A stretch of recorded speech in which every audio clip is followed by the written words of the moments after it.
Okay, my name's Christopher Saul, and yeah, I played a character called Ian, um, who was the husband of I think she was called Linda Morgan, who was Jack's.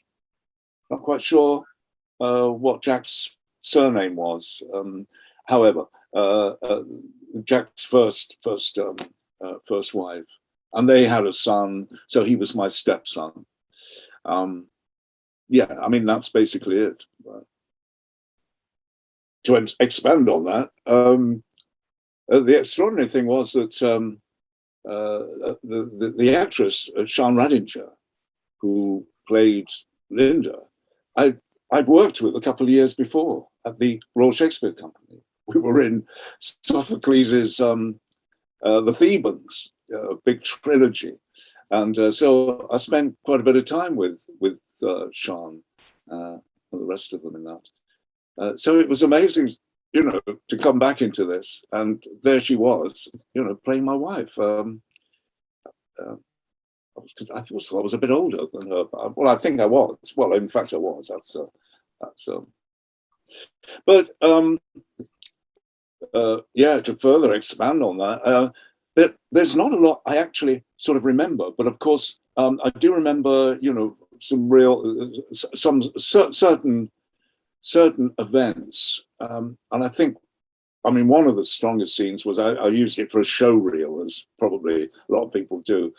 And it was an occasion when it was Stephen, that was the son, who, I don't know whether a lot of people know this, he was Clive, who played Jack's actual son. I believe he's a drummer now. I can't remember how old he was at the time, but it was like he was about 8 or 9, I believe, because I think the scene is Jack's called in with his birthday present, and there's some tension between the wife, and then my character Ian comes in, and it's oh hello Jack, and he sort of puts on the big front in front of in front of Jack, and pretends to be impressed by the present that is brought Stephen, which is it's a sort of a plastic sort of model aeroplane, I believe. So there was, and of course, I think Ian, I don't know what he bought him. Probably today he would have taken him to Disneyland in Paris or something like that, costing a hell of a lot of money. And here was Jack with his plastic. So there was a lot of tension there, and I just remember that that was the dramatic thing going through it. That whenever they were together, there was immense amount of tension. And Sian, Linda, the character, was sort of in the middle of it. And, we all know that. I mean, how many people have been through that? But and then, of course, it ends. I know there's a fight. There was some fight. You might remember. I don't know. People may remember, but I know there was some sort of fisticuffs. We had to arrange a bit of a fight. It was one of those fumbly things, and I think that was probably the climax to it. I believe it's 6 episodes.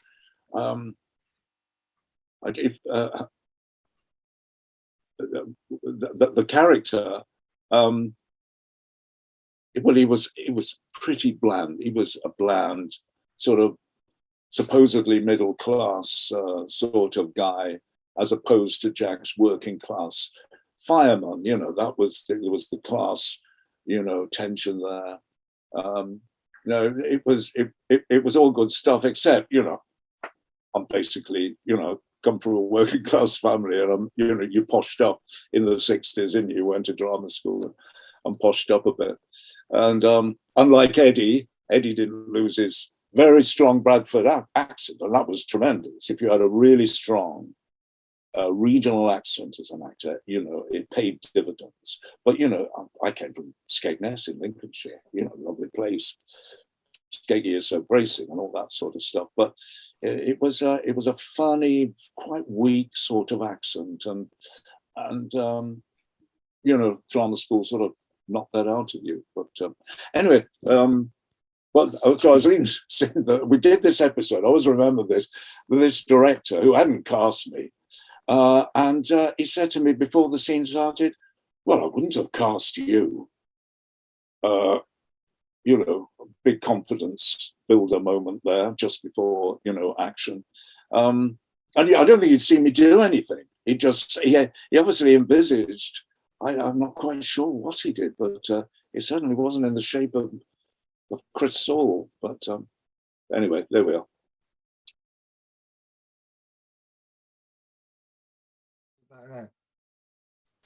Well, to be honest, what can I tell you? I can actually remember the interview. I think it was John Reardon who was the director, and it was Corinne Rodriguez who was the casting director at the time. And of course, Corinne, now I can't quite remember. I think this makes sense because she was casting director for a season only at the Royal Shakespeare Company.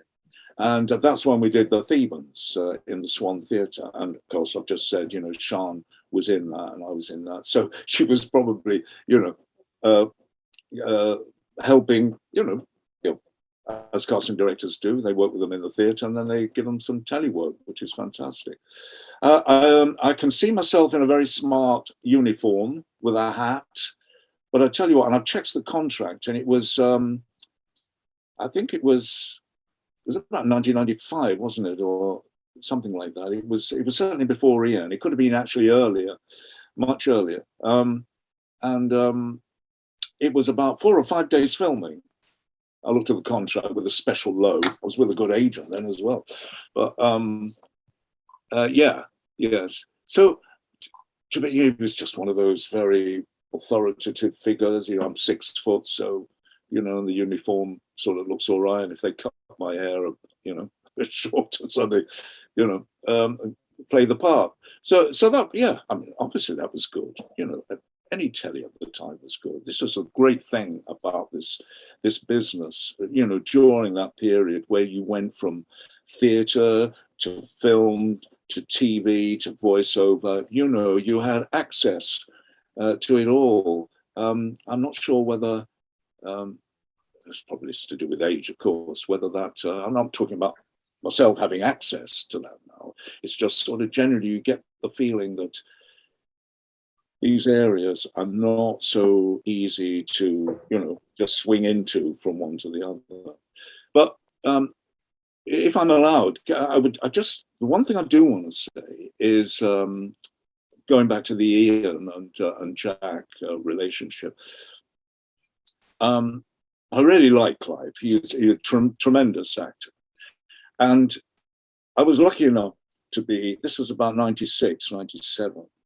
And I was back at the RSC, actually, the Royal Shakespeare Company, and we were doing this great production of Comedy of Errors, directed by Tim Supple, and you know, it sort of toured the world. It was really good. But I used to have these Mondays off to come and do London's Burning, and I think old Clive, he'd been on it quite a while, and he was always asking, you know, what you've been doing, Chris. And so I'd tell him, he said, "Oh God, I'd love that. I'd love to do it. How, you know, how wonderful, you know, to be, you know, at the RSC and then come and do a bit of telly. I mean, that's, you know, I really like that." And what happened was, and I love to think, trying to put the modesty hat on, but I might have inspired him. You never know, but that he'd already inspired himself. That's what he wanted to do. He then, a number of years later, became almost a permanent member. When Michael Boyd took over the company, became almost a permanent member of for a number of years of the company. And I remember he came in to play Toby Belch. Someone got very sick, had to be replaced. Clive came in, and that's incredibly short notice, learned the part of Belch, and went on. And I remember seeing that first night, and you know, he was there, and he had this wish, and the wish came true. and he was trying to play some wonderful part. I think he played. Did he play? He played Henry the Fourth, was it? Anyway, one of the big kings. Certainly, when there was the 3-year history season. Anyway, sorry, but I just wanted to say that about Clive, and I felt I like to feel slightly responsible and aspiring to, get on with that. Anyway, I'm sure it wasn't, but you have to ask him. But it was great working with him. He's got such a powerful, laid-back style, the envy of many actors.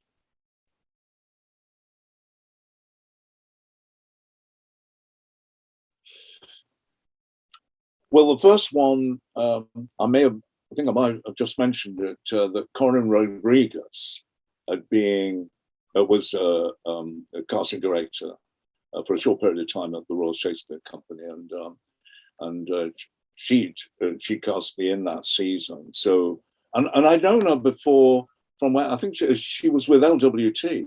Well, definitely for a long period of time, I remember. And so you were meeting her. Perhaps there was something like Bust. I remember LWT. Perhaps she was casting that. And it was the Arnells there. I remember at the time. So there was that history, and it just fitted the bill. So and because for the RSC, that certainly happened. And but I don't know who was casting in '96. But however, I mean, it happened, and there we are. Very grateful for it. It was and it was an amazing character, and I think there were a number of them throughout the series who had nothing to do with the fire engine, nothing to do with the guys in the fire engine, apart from obviously domestically in this case. And you were never involved in a fire, definitely. The closest you got to a bit of action was that punch up with Jack. But yeah, no, it was yeah.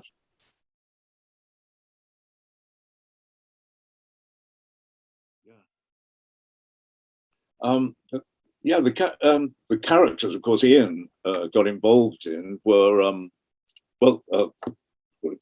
minimal amount, wasn't it? So it was Lindo, played by Sean. It was Jack, and then it was young Stephen. So it was a very close family circle. And I don't think you saw Ian anywhere else. You didn't see him at work. I don't think. You didn't see him in the street, I believe. You certainly didn't see him down the fire station.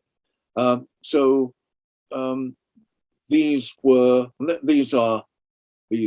domestic characters with all the baggage, especially in this situation that entails. The tension of, I can't remember whether Ian split Sean, Linda and Jack up. I wouldn't have thought so. I got a feeling they must have split up before, and somehow he came in to rescue. He was an older guy, money. I think he was a bit of a businessman. So it was that situation, and of course that was the other tension. It wasn't just the romantic or love sort of aspect. He was a far wealthier, I suppose, quote, successful person in his employment. Perhaps Jack felt there were a lot of chips on his shoulder, definitely, about stuff. And I don't know. In fact, I did see an episode while I was trying to search for these. Yes, he did sort of get into fisticuffs with certain characters, did Jack, didn't he? There's one with, I don't know who the character was, and I think I can see him in that photograph you've got behind you. It was in some sort of yard. He goes and whoop. So there's always a lot of that. So, I mean, if Ian is must be told, you know, Linda had said, oh, Jack, be careful what you say to him. He's very sensitive. He flies off the handle. He could actually be physically. There's all that tension as well. I mean, terrific stuff for any actor to deal with. And then the extraordinary thing that the son then turns out to be Clive's son as well. I mean, that was amazing. He was a brilliant little boy.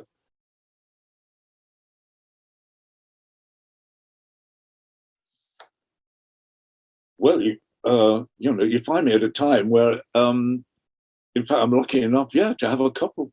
Of course, you know, since the pandemic and stuff, and of course, age, you know, work really dried up, of course, and I'm not going to declare my age, but you know, it's sort of in the area where you're not expecting the phone to ring every day. But yeah, in June I'm going to be recording for Penguin an audio book called Good Night, Mr. Tom, which is a bit of by Michelle Magorian, and that's a bit of well, a big classic for kids. It's been. She wrote that. I was at drama school with her, and she wrote that late 70s. Well, it could be even earlier. In the 70s, it was published, I believe. And of course, they did the 4-part adaptation of that. Good Night, Mr. Tom. And anyway, way back in the 80s, the reason I'm doing it is that when they did it way back, 1982, I think, originally. It was an abridged version. And Michelle always wanted the complete works. Why wouldn't you? You've written them, so you want them recorded. So she heard, I used to do a lot of audio books for the RNIB, Talking Books for the Blind, it's called. And I did over 50 books there, and one of them was Good Night, Mr. Tom. And she heard that, and from what I understand, she liked that. And when and it was available as well. You can actually buy them very cheaply from the RNIB. It's still there. So it was, for me, it was a good sort of source, really. What did you sound like then? You know, because we're talking 30, 40 years ago. So so I got that, and she then, when the whole question with Penguin of the book being recorded again, she's very, fantastic. You know, she wanted me to do it. Penguin agreed, and we've just recently got the dates in June for a September release of. So I'm thrilled about that, and you know, I read a chapter every day, and you know, it's just so rich with character, and I just hope that I can do justice for Michelle. And then what happened around the same time, I got a theatre offer. Now, I haven't done any theatre for 4 years, so it's pretty scary. The last theatre I did was, again, for this company. I go like that because I'm in Stratford upon Avon, you know, they're down the road there. The Imperium, which was on at the Swan and then transferred to the Guildford. That was 4 years ago. And then suddenly out of the blue, a lovely director, Melly Still, who I knew from years ago, famous for Coram Boy at the National, actually. She's doing, she's written in conjunction with someone else, a play called The Gretchen Question, which is done by a company called the Fuel Theatre Company. They're based in Somerset House, but we're doing this, it's a site-specific production at the Master Shipwrights House in Deptford, London. And that's, thank God, we've got, you know, I know now, I've been offered the part. I've actually said yes because it's Melly, and I admire Melly's work, and I worked with her a long time ago. And so the rehearsals actually start beginning of July for a couple of weeks. Then we got a 6-week break, and then we come back at the end of August, and we rehearse for another 3. Then it goes on for quite a short period of time till October the 2nd. So, oh dear, yeah. So the old brain is trying to soak in in lines. But it's a fascinating play, I think. I mean, I haven't come totally to terms with it, but it's certainly a new look at the whole fossil fuel, climate change. What's the answer? That sounds, I'm probably doing a disservice there because they've got some. I mean, I play the narrator and some old historical figure, 18th century figure, who was part of the Royal Society. But I think that it will attract a lot of attention. I think. There we are. So that's what's happening. So yeah, life is sort of quite busy suddenly, and it's a bit of a shock to the system. I don't know what the other guys think about it, but when you suddenly get this work, when you're used to, well, sort of almost being semi-retired, and still available, as most actors are, but you're sitting on the couch, watching fantastic drama series, never expecting that, one day the phone's going to ring and say, "Oi, will you come and do this?" But if I'd said no, I mean, that would have, scary as it is, it's a terrible thing to say, isn't it?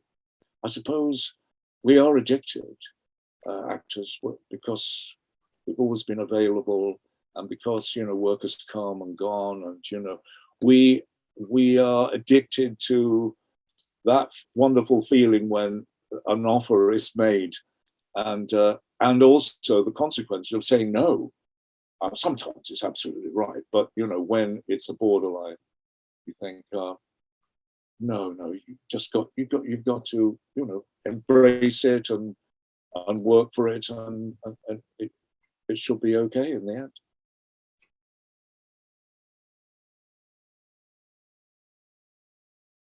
Pleasure, Andrew. Thank you. Okay.